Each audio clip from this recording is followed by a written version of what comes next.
Carlos, estábamos hablando sobre el desarrollo de los smartphones en el Perú. ¿Cómo ves tú el desarrollo de la industria digamos, el mercado para los smartphones en el Perú? ¿Está creciendo?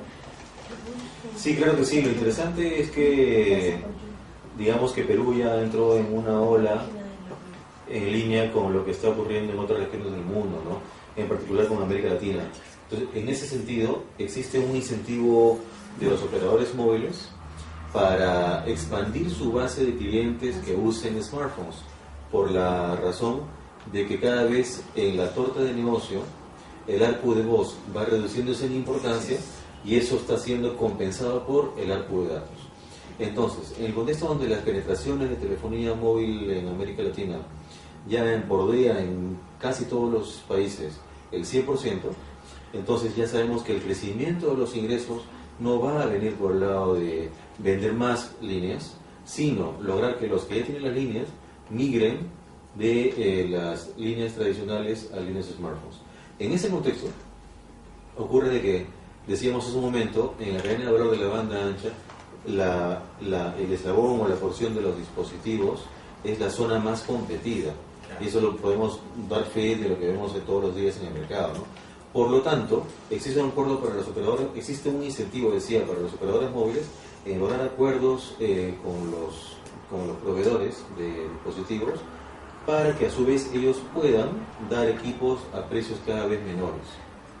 De modo tal que haya una migración cada vez mayor de líneas móviles, digamos, tradicionales a líneas móviles que sean smartphones. Eso depende un poco de qué es lo que valora el consumidor, ¿no? Porque por un lado tenemos el consumidor que valora el servicio y no le importa mucho el dispositivo, pero hay muchos otros que valoran mucho el dispositivo y encuentran que el servicio es un commodity, digamos, ¿no? Entonces, sí, bastante eso.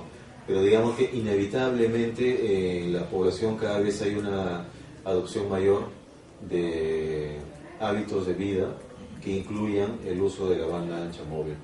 Entonces eso es inexorable. Más aún en el caso de América Latina, donde las composiciones de la pirámide poblacional están sesgadas hacia la población juvenil, que tienen una natural mayor rapidez para esa adopción. Entonces ya debemos ir habituándonos a que, sobre todo los jóvenes, ¿no? Pero ya así en adelante, los adolescentes y demás, usen más esos equipos, de modo que cuando sean adultos, en pocos años, su uso de los equipos sea cada vez más exigente. Entonces por ahí va el recado, y los operadores, decía, tienen el incentivo para acelerar ese proceso de adopción de una cultura de banda ancha móvil. En la reunión esta en la que estuve en Nairobi hace unos 15 días, se discutió este tema del cloud computing aplicado a los móviles. Y se discutía sobre que en realidad esto iba a ayudar a abaratar el acceso, digamos, el precio de los smartphones en países en desarrollo, para que se expanda aún más el acceso a la banda ancha móvil. Pero al mismo tiempo los operadores de telecomunicaciones decían no hay espectro suficiente como para atender esta demanda. Digamos, ¿es un espacio donde de suma cero o se puede encontrar una tercera alternativa?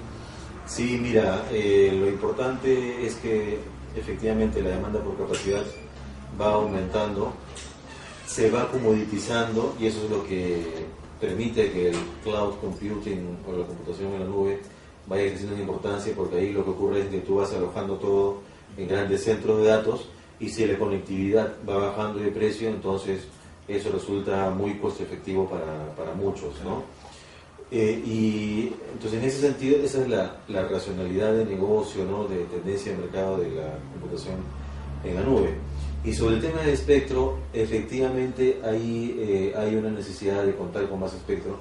A escala global eso es algo que está ocurriendo, y lo que en países como de América Latina, en particular el Perú, eso más bien significa que los estados, como parte de su política de desarrollo del sector, deben tomar decisiones sobre los criterios para asignar ese espectro. El caso peruano es un caso bastante particular porque es el mercado más concentrado de América Latina. Entonces el espectro sirve para expandir la banda ancha móvil, pero también puede servir para promover la competencia que está tan alicaída en el mercado peruano. Entonces, definitivamente sí hace falta asignar más espectro, en las bandas que correspondan. Hoy día en Perú, por ejemplo, están asignadas ya la banda en 850, en 1900, en 1700, pronto vendrá la banda de 900 y a continuación, más adelante, la banda de 700, de modo tal que ese tipo de decisiones ya están tomadas, va a haber asignaciones mayores. La gran interrogante por resolver, que deben resolver los estados, es si asignárselas a los operadores que ya están o asignárselas a operadores nuevos. Y otro tema que se discutía ahí, Carlos, era el tema este de que los operadores móviles habían visto siempre a Wi-Fi como un enemigo, ¿no? Un poco por lo que dices tú, el tema del arco de datos, ¿no? Si la gente está bajando cosas por internet usando Wi-Fi, en vez de usar mi red, no me está pagando, ¿no? Pero que últimamente habían comprendido que en realidad era como se podía encontrar una sociedad entre el uso del dispositivo con Wi-Fi y con redes de datos, de tal manera que el usuario no se sienta abandonado porque la red de datos está saturada. Absolutamente sí. Efectivamente puede haber una coexistencia armoniosa, una complementariedad en efecto, pero en realidad lo que estamos viviendo es un mayor desarrollo de la convergencia de servicios en telecomunicaciones, que en este caso significa que el mundo de la conectividad y el mundo de los contenidos ya van formando parte de un mismo mundo, en el sentido de que los operadores de contenidos tienen que expandirse al mundo de la conectividad y al revés. Entonces tú ves que los principales operadores de telecomunicaciones, o sea, los operadores de redes en el mundo, ya empiezan a incursionar en el mercado de contenidos, empiezan a desarrollar negocios de contenidos, centros de datos, quiero decir, y al revés, quienes están en el mundo de contenidos como Google, ya ha entrado a telecomunicaciones con el sistema Android que conocemos, ¿no? Entonces ya empieza a darse esa convergencia y eso significa que los modelos de negocio de los grandes operadores globales van a incluir a ambas cosas, con lo cual se darán sinergias y un entorno competitivo más ágil.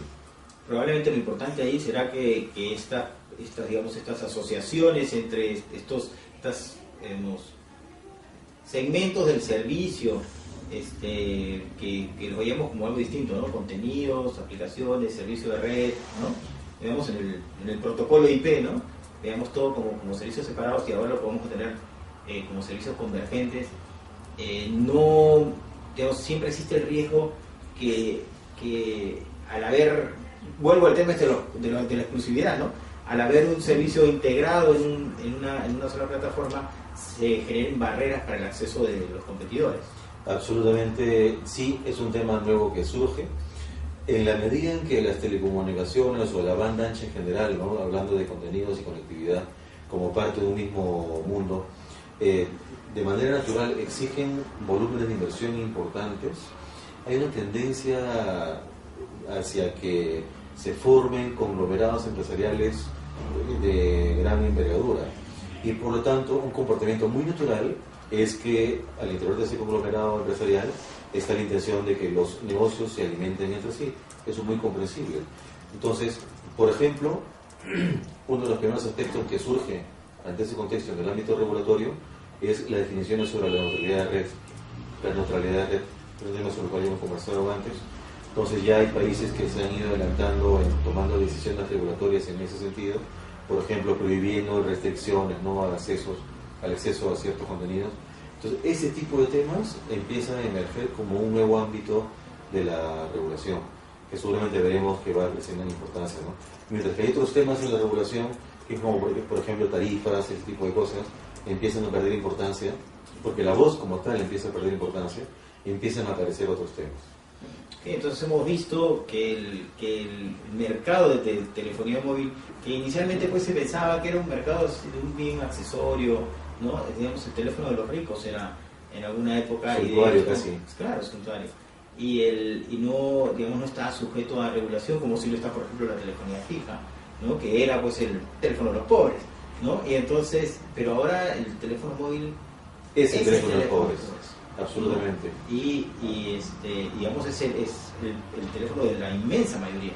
Entonces, probablemente sí, y además no solamente es el teléfono, sino que también es el internet de los pobres, el único internet del cual dispone la mayoría de la población, porque digamos, el acceso, esto lo hemos discutido en otro programa también, el acceso a redes de banda ancha en el interior del país es prácticamente inexistente, y el acceso que se tiene es a través de redes móviles, ¿no? Sí, y en ese sentido nosotros nos sentimos razonablemente optimistas en cuanto a la importancia que pueda tener, al impacto que pueda tener la decisión que ha manifestado el Ministerio de Transportes y Comunicaciones, en particular el viceministro de Comunicaciones, en algún programa de código abierto, en el sentido de diseñar un esquema por el cual exista un operador de transporte de datos, de voz y datos neutro en Perú. Eso va a ser muy importante para que la banda ancha no tenga una situación como la de ahora, que uno sale de Lima o de 2 o 3 ciudades más del país